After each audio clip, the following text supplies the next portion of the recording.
মোল্লাবাড়ির কোলায় বই আমারে দেহি আমার খালায় ডাকতে আছে রাত্র দিন 12টা বাজে। সে সময় আমার খালায় আমার ডাকতে আছে বুঝছেন। হ্যাঁ এবার দেই একটা হাজি লই গেছি, যাইতে যাইতে সেই তাল গাছের গোড়ায় গেছি।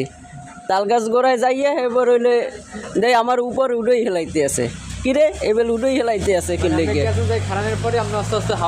হাওয়ায় বাসতে আছি। হ্যাঁ এবার আমার খালার তো দেখিই না। তাছাড়া এবার বাঁচতে বাঁচতে একটা লোক আইছে, লোক আনার পর যে দেখছে যে আমার উড়েই লই যাইতে আছে, এই থাবা দিয়েছে, এই থাম নাম কী হয়েছে তোর? যে নামছে আমি ফিট করে গেছি, দেখছি একটা সাদা কাপড়ের নান উড়িয়ে গেছে।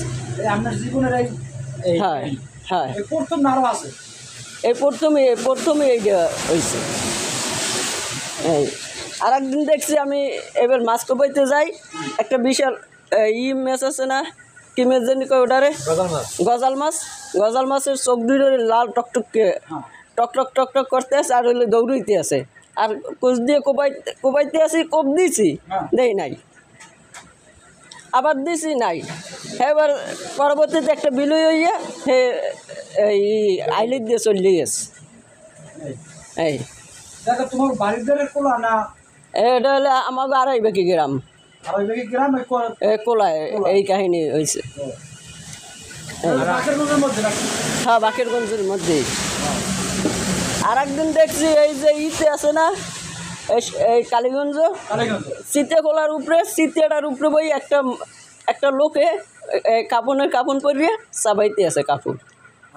সেই সময় রাত্র বাজে 12টা, সেই সময় আমি কাঠের কাজ করি, যাইতে আছি। হয় এই এবার দেখে এবার আমি একটা লোক ডাক দিছি, লোক ডাক দিয়ে কয় ও ওইভাবেই চাবাইবে, তোর কিছু ক্ষতি করবে না, তুই চলিয়ে যা। এই হলে চলিয়ে গেছে।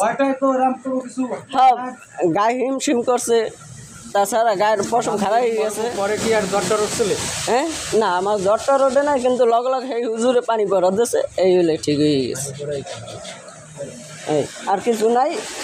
আর কোনো ঘটনা আছে না।